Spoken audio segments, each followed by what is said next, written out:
Está no ar, abre aspas, o primeiro jornal multidigital do eixo SP-Rio. Abre aspas. Olá, muito bom dia. Quarta-feira, 6 de fevereiro, começa agora o Abre Aspas, o primeiro jornal multidigital do Vale do Paraíba.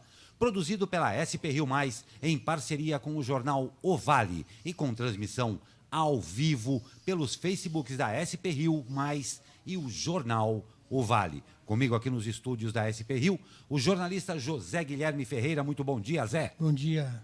E o nosso comentarista, doutor Sebastião Domingues. Bom dia, Glauco. Caprichoso Domingues? Caprichoso Domingues. Que bom. E começamos hoje o Abre Aspas com uma matéria especial daqui de São José. Manifestantes invadiram a marginal da Dutra e entraram em confronto com a PM, em um protesto nesta manhã em frente à refinaria Henrique Lage, em São José dos Campos. Você acompanha algumas imagens nos enviadas aí. E, segundo o grupo, o protesto é pela prioridade na contratação de moradores locais para as obras de manutenção da refinaria prevista para maio. Uma lei municipal estipula prioridade no preenchimento das vagas aos moradores da cidade. Segundo o Sindicato da Construção Civil, que representa a categoria, os trabalhadores estão acampados em protesto em frente à empresa desde a última sexta-feira, exigindo um acordo. Por volta das 6h30 da manhã, os trabalhadores tentaram invadir a rodovia, mas a PM agiu. Houve confronto e a polícia usou bombas de efeito moral. Os manifestantes responderam com pedras. A ação na marginal da rodovia durou cerca de 20 minutos. Até às 7h30 da manhã, havia ainda lentidão de 3 quilômetros entre os quilômetros 145 e 148, no sentido Rio de Janeiro. O sindicato alega que uma nova empresa foi contratada pela Revap para a manutenção deste ano, com previsão de abertura de 250 postos de trabalho, e que no início do mês, cerca de 50 funcionários foram contratados sem levar em conta a lei de prioridade para moradores de São José. No acordo, o sindicato quer que a Revap garanta os salários já praticados pela antiga empresa responsável pelo serviço. A remuneração aí varia de R$ 2.700 a R$ 5.400.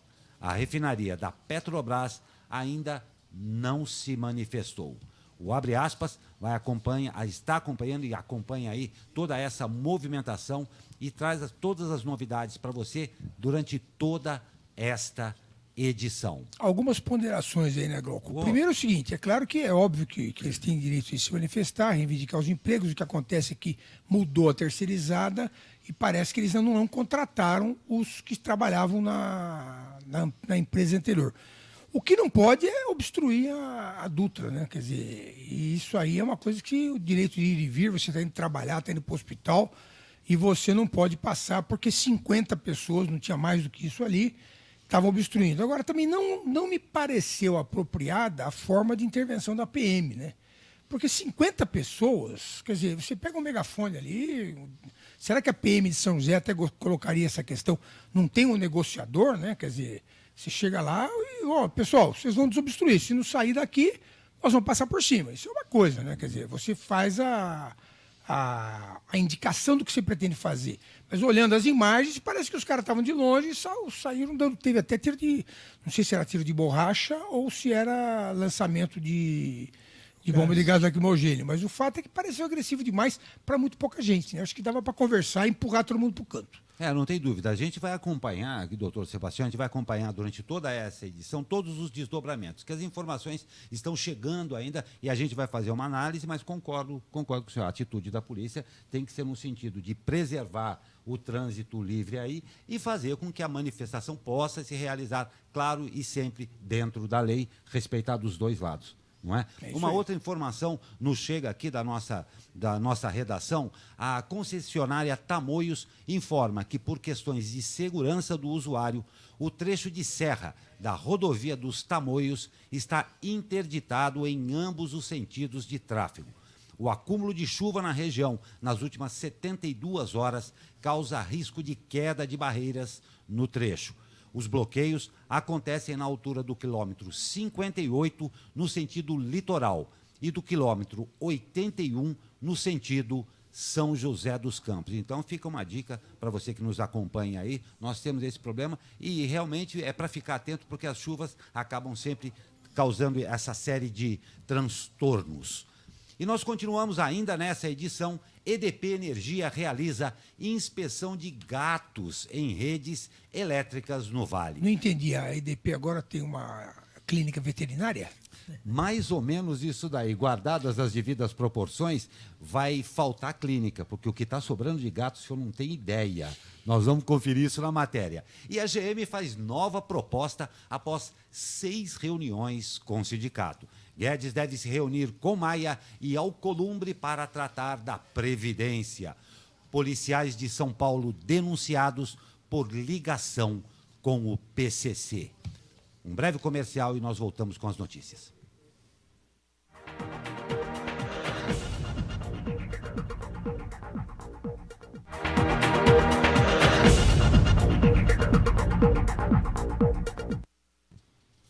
De volta o Abre Aspas, lembrando que nós estamos ao vivo e você acompanha pelo Facebook da SP Rio Mais e também pelo Facebook do jornal O Vale. A sua participação está aberta, comente, dê a sua opinião, que nós estamos aqui para conversar com você e, claro, levar a informação de verdade. Guedes deve se reunir com Maia e Alcolumbre para tratar de Previdência. O ministro da Economia, Paulo Guedes, irá se reunir pessoalmente com o presidente do Senado, Davi Alcolumbre, e da Câmara, Rodrigo Maia, para discutir sobre a reforma da Previdência. O encontro deve pavimentar o caminho da tramitação do texto nas duas casas. O esforço do governo é para enviar o mais rápido possível a proposta ao Congresso Nacional. A reforma da Previdência está entre as prioridades do governo Bolsonaro e é tema recorrente das reuniões dos ministros Onyx Lorenzoni, da Casa Civil, e Guedes. O comentário do jornalista José Guilherme Ferreira.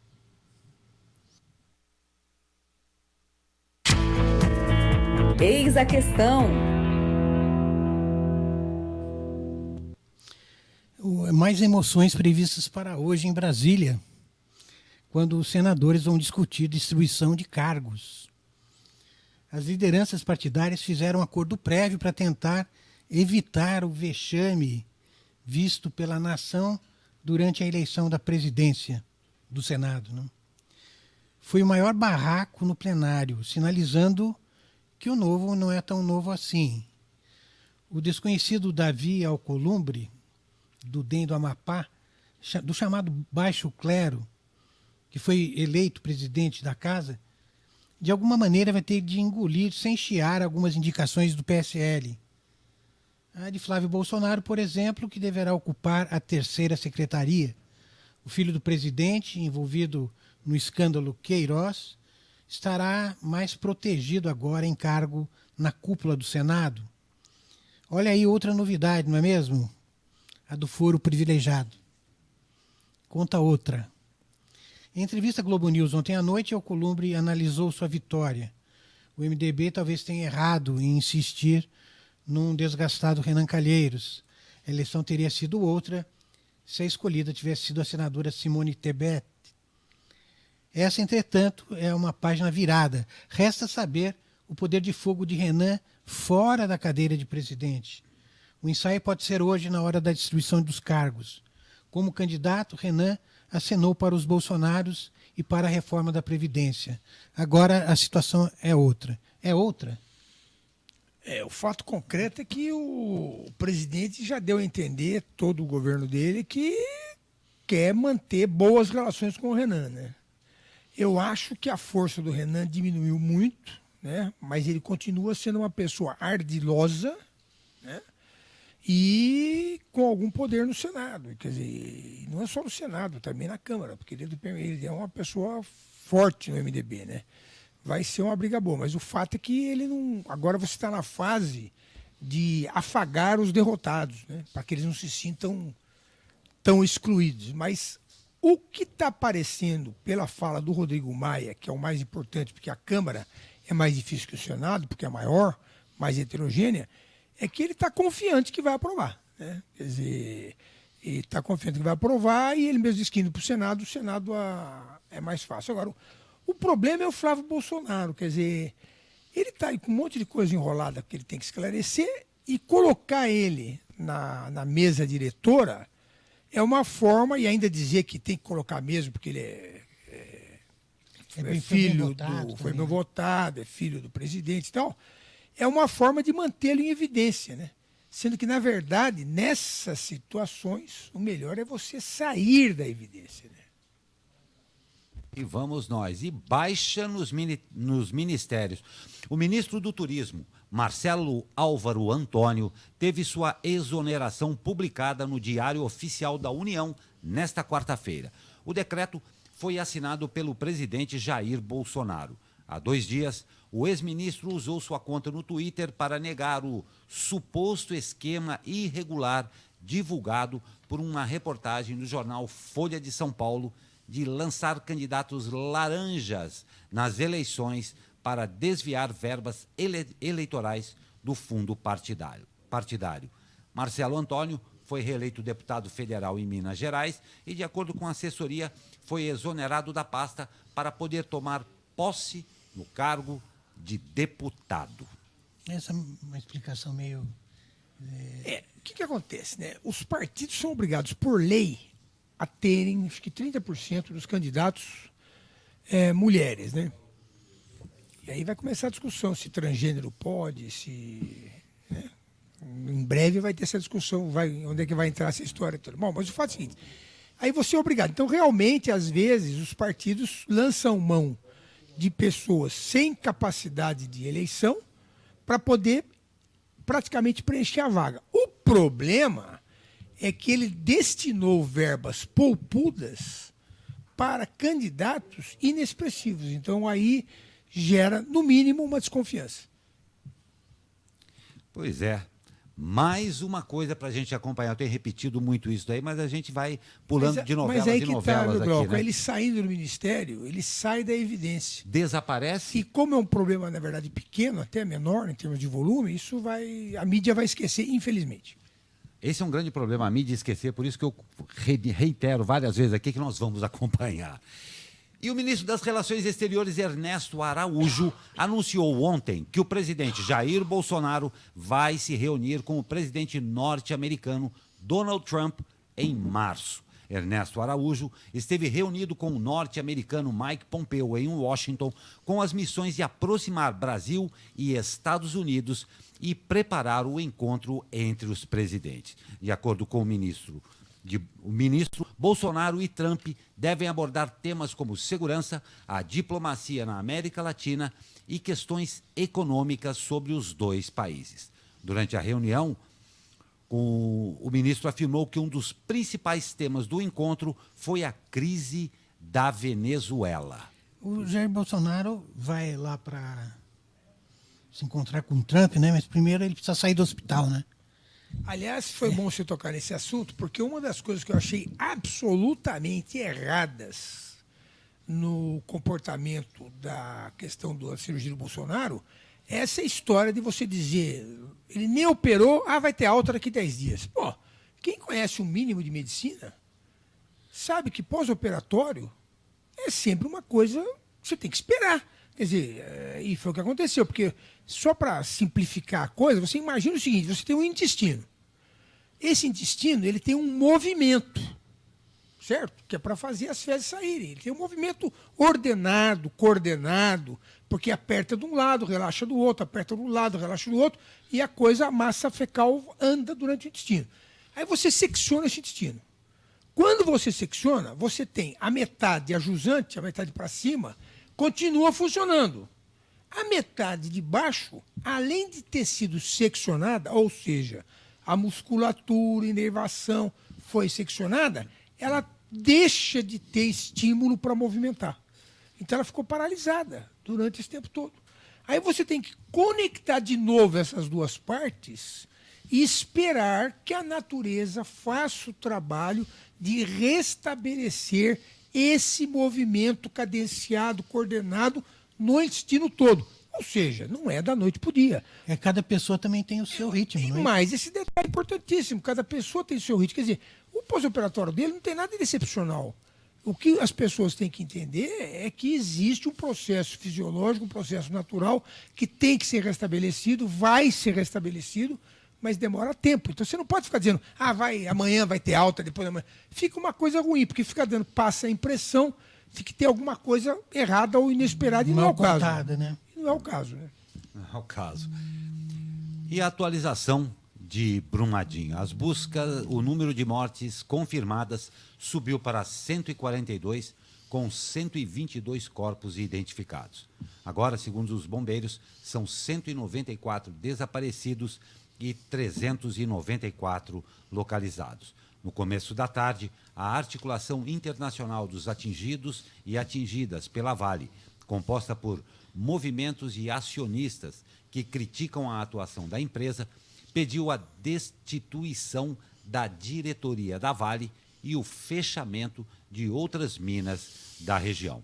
O grupo questionou a atuação da empresa nos últimos dias. Por volta das 19 horas, uma reunião tensa durou mais de 2 horas e contou com cerca de 450 moradores e produtores rurais. Mas representantes da mineradora Vale não aceitaram as reivindicações emergenciais da comunidade.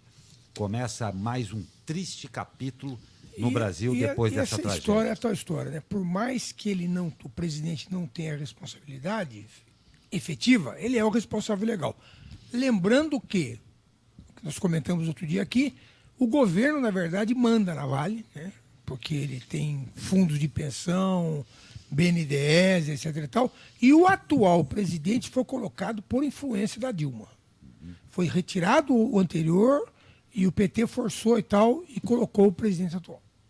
E vamos nós, é horrível. E, doutor, agora nós vamos abusar do senhor aqui numa matéria que nós já demos essa matéria, mas aproveitando também a sua presença aqui, ontem, essa semana ainda, o Conselho Federal de Medicina regulamentou a telemedicina no país. E os médicos brasileiros vão poder realizar consultas online, telecirurgias e telediagnósticos no atendimento à distância. Como é que o senhor viu isso daí? É um processo normal? Vamos da evolução? Vamos por partes. Quando se fala em telecirurgias, é porque hoje você pode ser operado por um robô, só que o robô não é ele que opera. Quem opera é o médico que está manipulando o robô. Então é possível, por exemplo, eu estar em São Paulo, tá certo? Aí os médicos aqui em São José dos Campos preparam o paciente, introduzem as pinças e tal dentro. Um outro cirurgião faz isso, introduz o paciente, e eu em São Paulo opero o robô e realizo a cirurgia em São José dos Campos. Isso já acontece? Já acontece. No Einstein, no Sírio-Libanês, já teve casos até de cirurgias internacionais. É uma tendência muito positiva, porque existem efetivamente médicos mais aptos a fazer determinados procedimentos. Então, de repente, eu estou lá fazendo uma cirurgia, o outro médico lá vem e me ajuda naquele momento e tal, para resolver aquele problema. Então, isso é uma coisa que não tem nada a ver com a consulta online. Primeira questão. Segunda questão, todos os médicos, sem exceção, em algum momento já fizeram algum aconselhamento, eu não vou chamar de consulta, aconselhamento ou orientação via WhatsApp. Eu já fiz, todos os médicos já fizeram isso. Você chega lá, está com o olho vermelho, e aí, preciso ir aí, não precisa, eu falo, venha, não posso, procura tal médico. Mas já é um paciente seu, né? Geralmente já é um paciente seu e familiar, principalmente, né? Bom, isso é um lado da questão. A segunda questão é o seguinte, e o Uber? O que o Uber tem a ver com isso? Tem uma propaganda aí na televisão de uma empresa de investimento em que o apresentador de televisão, o Luciano Huck, vira e fala assim: pô, hoje a gente pede comida em casa pela internet, a gente pede o táxi em casa pela internet. Desculpa, eu tô com uma gripinha, final de gripe. Então, vamos também investir pela internet. Então, eu acrescento, quer dizer, eu acho inevitável o aconselhamento, porque a consulta, para mim, implica num exame físico do paciente, o aconselhamento via internet. Então, eu acho que isso é inevitável. E você imagina também, esquece São José dos Campos, você imagina o paciente no interior de não sei onde, que não tem médico perto, parará. Eu tenho uma amiga na Austrália que é médica lá, por exemplo, um dos treinamentos que ela fez foi justamente de fazer orientação médica por telefone para médicos em áreas mais remotas da Austrália. Então, quer dizer, isso vai ter um ganho do ponto de vista de assistencial muito grande. Aí vem a outra questão. Questão de responsabilidade de quem faz isso, né, pela internet, os critérios disso aí tudo. E para os médicos vai ter até uma questão positiva que ninguém está levantando, viu? Que o médico vai poder cobrar por isso. Quer dizer, hoje eu faço uma consulta por WhatsApp para um amigo, um conhecido, e eu não cobro dele por nada disso. Agora, o que vai acontecer? Vão se criar, que já, aliás, já existe um Hospital de São Paulo grande que já tem essa orientação via internet, vão se criar sistemas e o médico profissional vai acabar sendo remunerado. O fato concreto é o seguinte: das profissões que vão acabar nos próximos 20, 30, 50 anos, o médico não é uma delas. Ele vai ter que se modificar, mas acabar não vai. Então, quer dizer, tem que ser regulamentado. Dentro da classe média está tendo uma grande discussão, mas eu acho inevitável. Eu acho que essa é a palavra de ordem, inevitável. Chegou aí mesmo. Então a gente tem que se organizar para fazer a coisa de forma ordenada e positiva, uma coisa que acrescente, não que piore. Não tem a menor dúvida. E policiais de São Paulo são denunciados por ligação com o PCC. O Ministério Público do Estado de São Paulo denunciou 53 policiais militares acusados de favorecer a facção criminosa Primeiro Comando da Capital, o PCC. O Ministério diz que os policiais permitiam o tráfico de drogas e praticaram atos ilícitos como corrupção passiva, falsidade ideológica e violação de sigilo funcional. Os PMs integravam o 22º Batalhão da Polícia Militar no Jardim Marajoara, Zona Sul de São Paulo. As denúncias são baseadas na Operação Ubirajara, que colheu provas de mais de 82 mil ligações telefônicas interceptadas, documentos e outros tipos de materiais para acabar com o esquema de corrupção. Em nota, a Secretaria de Segurança Pública disse que não compactua com desvios de conduta de seus policiais e apura com rigor todas as ocorrências. É a PM fazendo a lição de casa, né? Na verdade, a gente sabe que a PM de São Paulo é uma corporação muito grande, muito antiga, muito respeitada.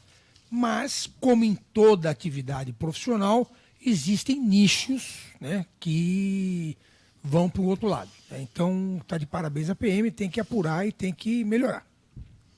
Punir com muito rigor também, né? A gente vai para um rápido break e depois tem ele, o meu amigo do tempo, Caio Souza, além de outras notícias. Até já.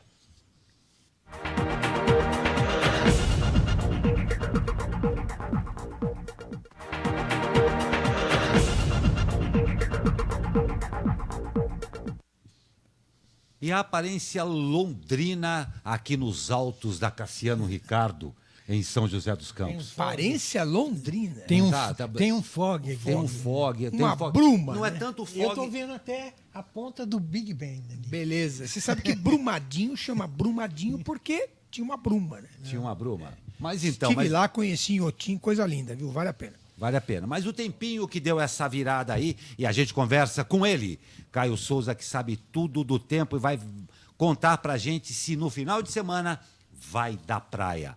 Fala, Caio Souza! Fala, Glauco Turzi, muito bom dia.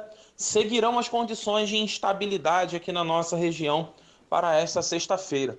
Ventos úmidos que estão soprando do oceano aqui para o continente são responsáveis por trazer bastante umidade e, consequentemente, formar essas nuvens de chuva. Por conta disso, o dia hoje vai ter céu predominantemente nublado e, caso o sol apareça, vai ser um evento raro e isolado. Nós teremos hoje temperaturas máximas previstas para o Vale do Paraíba na casa dos 25 graus. Já na capital paulista, ficaremos com 24, 25 no litoral norte e 21 na Serra da Mantiqueira. Precisamos ficar atentos com relação à chuva hoje durante o dia inteiro. A previsão é que tenhamos sim essas precipitações com intensidade moderada ou ocasionalmente forte durante o dia inteiro. Por conta disso, é preciso ficar atentos principalmente aos alagamentos e deslizamentos de encosta.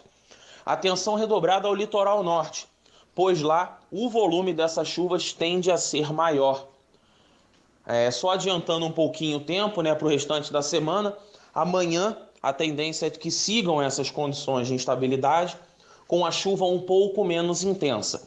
Já a partir de sexta-feira, tende a reduzir a nebulosidade, o sol aparece com um pouco mais de frequência e diminuem sim as condições para a chuva. Caio Souza, direto da sala de operações do Tempo Vale, para o jornal Abre Aspas. Pois é, há de se ter cuidado mesmo com a chuva, porque no começo dessa edição a gente até comentou a respeito da rodovia Tamoios com essa paralisação, então é para tomar cuidado mesmo. E com relação ao final de semana que eu havia dito, se vai da praia, uma atenção que você deve ter muito especial. Olha essa matéria. Moradores de Ilhabela organizaram um movimento Bandeira Verde, que será encaminhado aos órgãos públicos, cobrando providências imediatas para a ampliação do saneamento básico na ilha e, com isso, reduzir a poluição nas praias da cidade.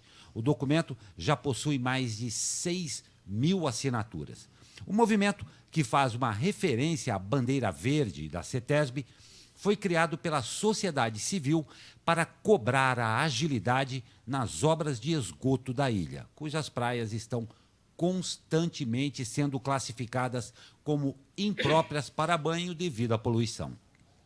No fim de semana, na manifestação promovida na praia de Itaquanduba, moradores e veranistas protestaram contra a poluição nas 19 praias monitoradas pela CETESB, conforme boletim de balneabilidade divulgado na semana passada. Os manifestantes instalaram privadas na areia da praia, simulando que, devido à falta de saneamento, o esgoto das residências está sendo lançado nas praias. Cerca de 150 assinaturas foram obtidas durante o protesto. A Prefeitura de Ilhabela informou, por meio de nota, que a CETESB atribuiu as bandeiras vermelhas às chuvas do dia 25 de janeiro e que foi criada uma força-tarefa para combater o lançamento de esgotos clandestinos no mar. Problema que se repete há muitos anos no litoral norte. E aí vem duas questões, né? Primeiro, lançamento clandestino de esgoto. Quer dizer, ele não faz uma fossa. É possível fazer uma fossa cética da forma correta e você conseguir minorar o problema. Mas cá entre nós, que ninguém nos ouça, é meio vergonhoso o litoral norte do estado de São Paulo ter um monte de praia imprópria por causa que não tem saneamento, né? O maior estado, o estado mais rico do país, já tinha que ter resolvido esse negócio faz tempo, né? Cheio de praias com veranistas ricos, abonados e influentes. Apesar de que várias praias já têm, não são todas. Várias praias já têm tratamento e coleta de esgoto, mas cá entre nós tinha que ser o litoral inteiro, né? Eu espero que muitas pessoas o ouçam, e até nas manifestações. E mais ainda, hoje, numa notícia de última hora, houve um decréscimo no ICMS do querosene dos aviões. Para quanto foi? Foi para 12%, de 25% para 12% do ICMS. E o nosso governador João Dória disse, inclusive, que o grande intuito é o incremento do turismo no estado de São Paulo. Agora, uma condição como essa comprometeria sobremaneira isso tudo. Essa notícia tem dois viés, né? Dois vieses, né? Deve ser, né? O problema deles é o seguinte, como o querosene no estado de São Paulo era mais caro, as empresas procuravam não abastecer em São Paulo. Exatamente. Então ela abastecia no Rio, abastecia no Espírito Santo, abastecia em Curitiba, e por conta disso ela tinha que fazer a malha viária dela, fazendo os hubs, fazendo as paradas em outros estados. Isso acaba acarretando diminuição da arrecadação do ICMS do estado, porque você evita abastecer aqui. Por outro lado, São Paulo é o maior gerador de tráfego aéreo. Então você era obrigado a abastecer aqui, porque seus aviões têm que passar por aqui ou sair daqui. Vamos ver como é que vai ficar essa briga no sentido de arrecadação. Agora, vai a pergunta mais importante. Vai baixar o querosene da aviação. O querosene é o maior custo da aviação. E a passagem? Vai baixar a passagem? Segundo as companhias aéreas, no que eu pude ver de manhã, Diz que vão, né? há possibilidade. Há possibilidade. Exatamente. E Pouco vamos. provável. Exatamente. E vamos de esporte da nossa edição aqui, o grande Pedro já providenciou tudo pra gente aqui. O vôlei Taubaté e Minas jogam nesta quinta-feira, às 20 horas, pela Superliga Masculina. Torcedores que quiserem acompanhar a partida no ginásio Abaeté, em Taubaté, devem trocar seus ingressos nesta quarta. Dos 900 bilhetes, 600 estarão à disposição do público no ginásio da CTI, na Rua das Três Meninas, no bairro Estiva, até às 20 horas, hein? 100 ingressos podem ser retirados em uma clínica odontológica localizada na Rua Conselheiro Moreira de Barros, número 49, no centro da cidade, até às 18 horas. É preciso levar 1 quilo de alimento não perecível para fazer a troca. Não esqueça disso daí, tá? As outras 200 entradas podem ser reservadas pelo aplicativo do Vôlei Taubaté, que entrou em funcionamento nesta semana. Após fazer o cadastro, o torcedor vai receber um ticket por e-mail. Para ver o jogo, é só apresentar esse ticket no celular e entregar 1 quilo de alimento na porta do ginásio Abaeté. 90 ingressos são destinados a pessoas com deficiência, gestantes, pessoas com crianças de colo e idosos com idade igual ou superior a 65 anos. Menores com até 4 anos têm entrada livre. E a diretoria do São José anunciou na noite desta terça-feira, olha que legal, uma votação popular para decidir qual será a nova camisa da equipe na temporada. É o 3º ano seguido que a Águia do Vale dá o poder de escolha aos seus torcedores. Foram apresentados 6 modelos de camisa, sendo 3 delas na cor branca e 3 na cor azul anil. As 2 camisas mais votadas serão as utilizadas pela Águia na disputa da 2ª divisão que começa em abril. A votação vai até às 23 horas e 59 minutos do próximo domingo, dia 10 de fevereiro. Vai ser virtual ou vai ser presencial a votação? Eu creio que nós vamos apurar isso daí, mas eu creio que boa parte delas vai ter pelo site uma possibilidade de votação. Virtual? Aqui. Oi? Pelo link disponível no portal SP Rio+. SP Rio+. Você ouviu que ao vivo é bom fazer por causa disso. Já tivemos a informação. Muito obrigado, doutor Sebastião, por elucidar esse ponto que estava aí em aberto aqui. Tamo de olho. Eu vou, doutor Sebastião, quero fazer uma consulta com o senhor aqui. Mas não, peraí. Exato. Não, vou usar. Mas Ele está com o olho meio vermelho. Exatamente. Mas, doutor, o senhor não achou o nosso jornalista José Guilherme Ferreira um pouco calado hoje? Está normal. Está normal? Calado. Não, eu acho que ele está calado. Mas você deve ter uma surpresa para a gente, para o encerramento dessa edição. Não, eu tenho uma surpresa, sim, porque... A pérola do dia? Você já ouviu falar em OVNI, não OVNI. OVNI. Na verdade, eu li essa matéria ontem, então eu já ouvi falar. Achei muito interessante a matéria, então eu já ouvi falar. Pois é, você vê, né, como o cara é bem informado, a gente não vai nem fazer uma coisa surpresa. Mas acho que muita gente não Com leu. certeza não. Quer dizer, é o objeto flutuante não identificado. O senhor Jean-Jacques Savin, 71 anos, um francês, resolveu sair pelo mar Ao léu. Ao léu, dentro de uma espécie de um barril feito de fibra, né? Tem 71 anos, o Jean-Jacques. Ele saiu das Canárias no dia 26 de dezembro, já foi levado pelas ondas 1.000 metros para frente, e ele diz que vai aportar, talvez, No Caribe. em alguma ilha do Caribe. Ele não sabe direito Ele, né? aonde ele vai aportar. Ele diz que não sabe onde ele vai chegar. Mas o importante é que ele vai rolando nas ondas, né? O legal é o seguinte, que ele vai fazer 72 anos em plena viagem. Uhum. E ele já providenciou 2 garrafas de vinho e um pedaço de foie gras. Ele vai tomar as 2 garrafas de vinho? Ele falou que vai, que isso ele aguenta. Ah, tá bom. Agora é o seguinte, você quer mais liberdade que isso ou não? Fantástico. Pois é, uma liberdade enclausurada, né? É Não, mas ele interessante. pode ficar em cima, tomar sol. Não, inclusive ele disse que nada. Ele sai para nadar, mas ele amarra uma corda nele, no barco não, na bolha, o que é isso aí? Um barril, para evitar de algum problema. Eu não sei, eu li o livro do Amir Klink, uma das travessias que ele fez, ele foi jogado para fora do barco. Uma tormenta tremenda, e como ele estava amarrado, ele conseguiu retornar ao barco, senão tinha morrido. Mas o fato é que é interessante. Obviamente, ele fez um estudo das correntes marítimas, né? Saiu da África em direção à América Central, e é muito interessante. É um exercício de quê? De paciência, de autoconhecimento, você ficar trancado lá dentro. Ao léu, né? Ao léu. Eu acho que ele se inspirou, né, em naufrágios, né? Que as pessoas se agarravam em barris. Né? Vamos ver o que é isso. Nós estamos encerrando a edição de hoje e, claro, agradecendo, em primeiro lugar, a nossa equipe que fez mais esse jornal aqui, o Douglas, o Pedro, a Gabi, o José Guilherme Ferreira, o doutor Sebastião Domingues. Muito obrigado pela sua presença e, claro, principalmente a você, lembrando que nós estamos todos os dias ao vivo aqui pela SP Rio+, no nosso Facebook e também pelo Facebook do jornal O Vale.